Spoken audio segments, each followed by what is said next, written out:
we got to get into these college football playoff selection committee rankings. Shout out to Liberty, who got in there at number 25. But the place where we are going to start, and where I'm probably going to spend the most of my time, is with the committee's move to make Washington the number 4 team in the country, moving Florida State to number 5. Now, first things first, Washington has the resume to be here. They have the players to be here. They passed the eye test. They are in the driver's seat to win the Pac-12 championship. As a matter of fact, if we did not have a Pac-12 championship game, they would be playing for the regular season championship against Washington State in the Apple Cup this weekend. But we do have a Pac-12 championship game, which means that number 6 Oregon also figures into the math in how we are going to get to our Final Four come December 3rd. But I need to say, the move to make Washington the number 4 team in the country is one that the selection committee could have made for the past 2 weeks. There was lots of data to show Washington had a better strength of record. Washington was playing in a deeper conference, and Washington was a better football team. But they made this move to dock Florida State after Florida State beat North Alabama, and Jordan Travis went down with a season-ending, career-ending injury. It's just a bad look. It's just a terrible look. And I got a problem with it because now I can't take you seriously once again.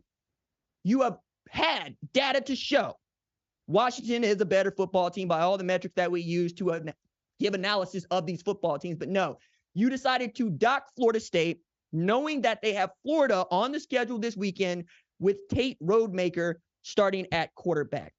Now, the line has moved quite a bit, and we'll get into some of that. But I need to say, this feels a lot like Sean McGuire at Florida State when Jameis Winston wasn't playing, or even Jacob Coker to that degree.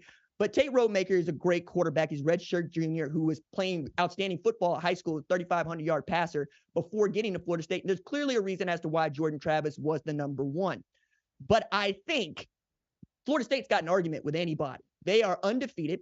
They beat Louisville in an ACC title game. We have never seen an undefeated Power 5 champion be left out of this thing called the college football playoff. And Florida State would not be the first team to even win a national championship with its second string quarterback starting the national championship game. 2014, Ohio State would like to give you a phone call. We have seen this kind of play before.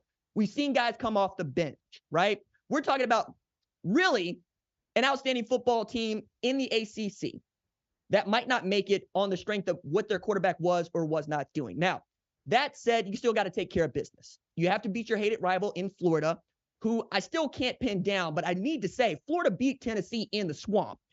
And until last week, this committee thought Tennessee was one of the 18 best teams in the country, right? We're also talking about a Florida team that pushed Missouri to the limit in Columbia, the same Missouri that looked like it had just run out of time to beat the number 1 team in the sport, and a team that ain't lost a football game since 2020 in Georgia with the backup quarterback, I might add, at Florida on the road. So it's not as if Florida State's going to be playing against chumps. They're going to be playing against what I think is a decent to average football team, especially in the SEC. Had Florida been in another conference, they might be an 8-win, 9-win team, and we might be thinking about them the way we think about Oklahoma or Oregon State. But it is what it is right now.